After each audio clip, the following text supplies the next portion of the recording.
Hello, I'm Ben Shannon. And I'm Daryl Edge.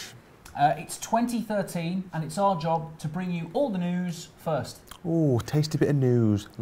Tasty. Is it news? So let's hear some news. The actor who was the voice of the speaking clock for 22 years has died after a long battle with cardiovascular disease and 2 previous scares. It's been reported that he died on the 3rd stroke. Oh, what's the time? Is it 3 o'clock? No, you're dead. Good, okay. A blind girl from Russia has gone viral after she sent a letter to the Russian president criticising the Kremlin over US adoption laws. Many believe the reason she went viral was because of all the effort she put in. It's just probably stuff to like putting water on them because they're just developing just to grow and grow into this horrible beast and to destroy Christmas. I'm thinking of Gremlins. Gremlins, they're all... Russia. Oh, classic Russia. But, you know, why not Russia? Weird noise. A cleaning woman has stolen an empty commuter train in the suburb of Stockholm and crashed it into a house. Swedish officials say it was bound to happen as she'd just gone off the rails. Nice. Let's do that. Nice. Again, let's try them again. I wiped my hands. Yeah, I know. I don't know what it is. What are we putting our hands in between sessions? Let's do it again. Let's do a big... That was your hand. We can't. That was Definitely my hand. your That was hand. my hand more than anything. I've got a bucket of water under there. That's what I'm... Good. So what we're going to do is now we're going to have some topical fun and speak to the biggest small man in news, Mr. Tom Ward. How's it going, Tom? 4 miles to the gallon. That doesn't mean anything, does it? You're not a car. But what we will do is we'll see. You got any crazy topical puns for us this week? Well, it's funny you should ask that, Ben. I went shopping the other day, and let me tell you, the last place I'd expect to find horse meat is in Tesco. Do you think he stayed up all night writing that? Because I think he did. All night. Tesco. Obviously the play on the word Tesco is the play on the word there. But we've got to bear in mind it was DNA of horses, not actual horse meat that was found in the burgers, wasn't it? Yeah. Know your facts. That's the... And that's why he only does the weather. The little bits. So here at Is It News, we're branching out. Maybe you're going to enjoy one of our new sections. Such as the culture section. Hey, books are good. Brilliant. The latest in stocks and shares.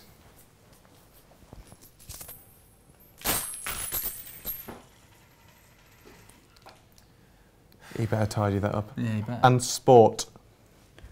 Sport! Okay, a little bit weird. But now we're going to talk about one of the biggest stories this week. HMV are calling in the administrators. It's emerged this week that about 4,500 jobs are at risk as the music and film retailer becomes the highest profile chain to collapse during the current economic downturn. Now, Daryl, I think you used to work at HMV, didn't you? I did indeed. I've actually brought my shirt with me. That's proof I used to work there. I was meant to take it back, and I didn't. I'm going to keep that as a little keepsake of how much better I am than all your DVDs. You know what? I buy everything off Amazon anyway, because it's cheaper and better. When did you finish working there exactly? I finished on Christmas Eve. Christmas Eve, and they've recently had all this issue now, haven't they, in January, so... Because I worked upstairs in the film section, and I knew what I was doing. And I, unlike some people downstairs, wasn't covered in shit. And I could do my job. Technically Daryl's fault that HMV are now screwed.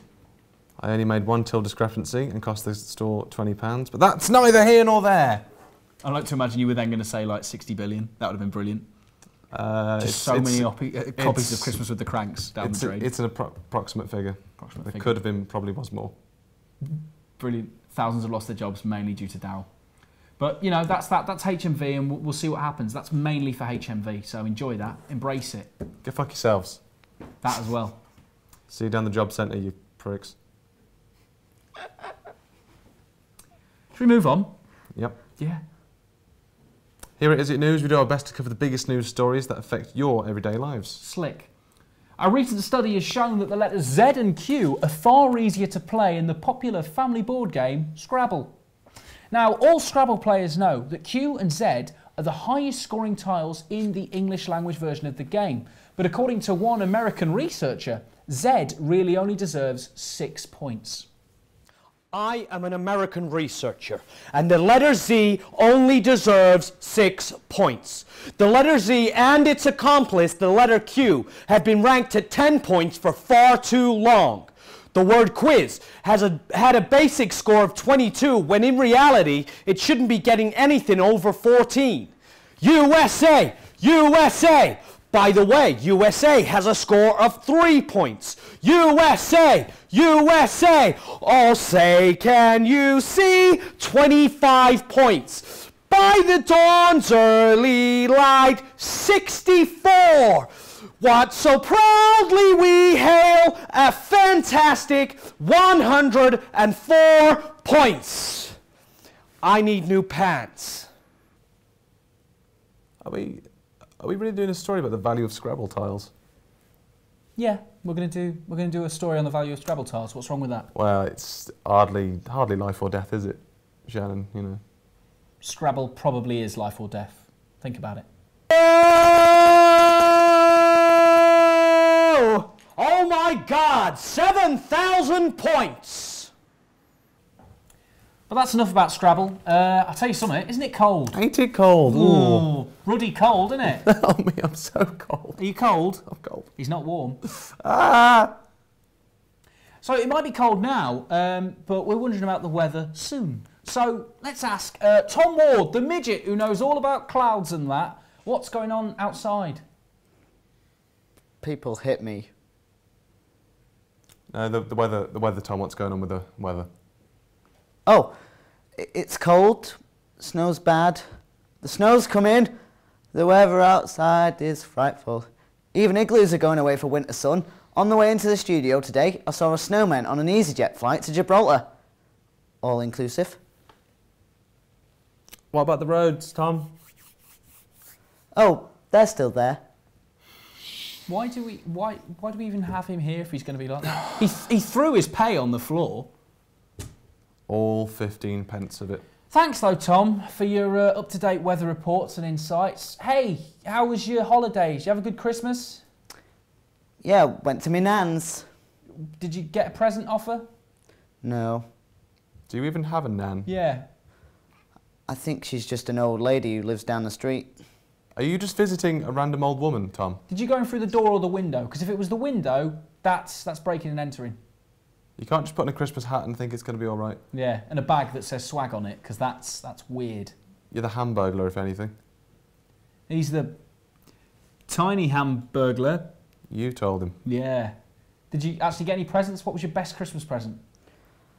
Uh... The gift of speech. That's what it was there, the gift of speech. Sorry, go on. Well, I got some heels. I think that was just a practical joke, though, because they said it would make me taller. I get the feeling that your dad is very disappointed with you. Yeah. And also tall. But, yeah, probably about enough bullying there. It is a variety show. It's a bit of a mix. So if you like what we've done and you want an input kind of thing, then let us know through Facebook, Twitter, and by writing your feedback on Toilet Wars. But for now, let's end the show, as all good news shows should be ending, with a child gripped in fear. I'll see you next time.